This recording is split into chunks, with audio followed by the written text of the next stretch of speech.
Nimena official muri gahunda y'amakuru agezweho munyemereto yahereye mu mujyi wa Kigali aho polisi yaburijemo ikwirakwizwa ry'urumogi. Polisi y'u Rwanda irashimira abaturage bamaze gusobanukirwa akamaro ko gutangira amakuru ku gihe kuko bituma ibyaha byinshi bikumirwa bitaraba kandi bikaba umurongo mwiza wo kwicungira umutekano aho buri wese aba ijisho rya mugenzi we. N'ubutumwa bwatanzwe nyuma y'aho ishami rya polisi y'u Rwanda rishinzwe kurwanya ibiyobyabwenge ryafatanye abantu babiri urumogi rupima ibiro 6. Bafashwe ku mugoroba wo ku itariki ya 8 Gashyantare 2025. Umwe ufite imyaka 29 undi ufite imyaka 22 bakoreshaga amayeri ahambaye kugira ngo urumogi ruvanwe mu karere ka Gakenke rusakazwe mu mujyi wa Kigali. Barupakiraga mu gikapu bagateramo parufe kugira ngo rutanukira abantu maze bagatega imodoka zitwara abagenzi mu buryo bwa rusange zizwi nka kwasteri. Umuvugizi wa polisi y'u Rwanda mu mujyi wa Kigali CIP Werarisi Gahonzire yabwiye Umuseke ko aba bombi bafatiwe i Nyabugogo bari baburiye moto bagemuye urwo rumogi mu murenge wa Jari. Ati ntabwo ari ubwa mbere babikora kuko twigeze guhabwa amakuru yabo ariko tugiye kubafata baracika. Bafashwe n'ishami rya polisi rishinzwe kurwanya ibiyobyabwenge. Yavuze ko polisi y'u Rwanda itazahwema gufata no kuburizamo abantu bose bishora mu biyobyabwenge kuko inzira bakoresha zose zamenyekanye. CIP Gahonzire yasabye abaturage kwirinda ibiyobyabwenge haba kubicuruza cyangwa kubinywa kuko ubikoze bitamugwa amahoro. Ati turashishikariza abaturage kureka kwishora mu biyobyabwenge bagashaka ibindi bakora kuko ibiyobyabwenge bitazihanganirwa kuri iki gihugu cyacu. Yongeyeho ko polisi yubatse ubufatanye n'abaturage mu guhanahana amakuru no gukorana kugira ngo abantu bose bishora mu biyobyabwenge bafatwe. Yakanguriye abaturage gukomeza ubufatanye mu kubikumira no kubihashya binyuze mu gutanga amakuru ku gihe. Abafashwe bahise bashyikirizwa sitasiyo ya polisi ya Jari kugira ngo hakorwe iperereza mu gihe gishakishwa uwo bari barugemuriye urwo rumogi. Ingingo ya 5 y'iteka rya Minisitiri nomero 001/MOH/2019 ryo kuwa 4 z'ukwezi kwa 3 2019 rigena urutonde rw'ibiyobyabwenge n'ibiciro byabyo rishyira urumogi mu biyobyabwenge bihambaye.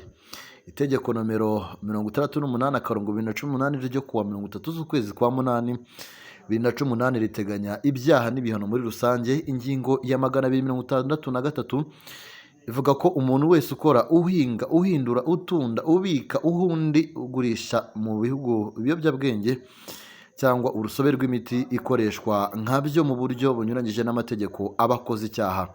Iyo abihamijwe n'urukiko igihano kiba igifungo cya burundu ntihazabe y'amafaranga y'u Rwanda arenze miliyoni 20 ariko atarenze miliyoni 30 z'amafaranga y'u Rwanda.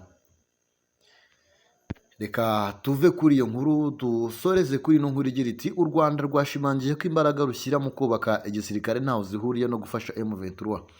Umuvugizi wa guverinoma y'u Rwanda Yolande Makoro yavuze ko imbaraga u Rwanda rumaze igihe rushyira mu kwiyubaka mu bijyanye n'igisirikare n'umutekano ntaho zihuriye no gushyigikira umutwe wa M23 umaze igihe uhanganye na Leta ya Repubulika ya Demokarasi ya Kongo. Yolande Makoro yabigarutseho mu kiganiro yagiranye na televiziyo muri Kenya NTV gitambuka mu ijoro ryo kuwa 6 tariki ya 8 Gashyantare 2025.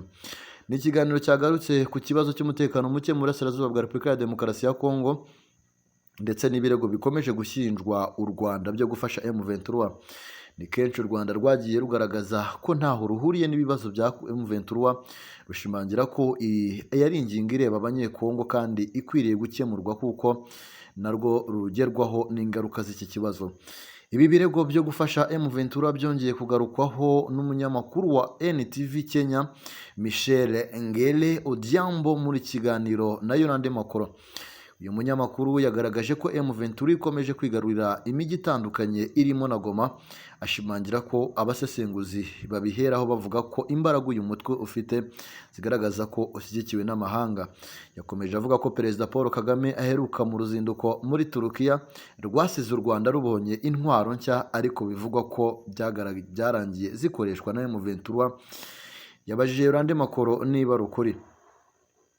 Mu gusubiza Yolande Makoro yavuze ko u Rwanda rufite uburenganzira mu kubaka igisirikare cyarwo nk'uko bimeze no ku bindi bihugu. ati buri gihugu harimo na Kenya ndetse na Repubulika ya Demokarasi ya Kongo kigura intwaro mu bihugu bitandukanye. Ubwo ni uburenganzira bwa buri gihugu bwo kwirindira umutekano no kubaka igisirikare.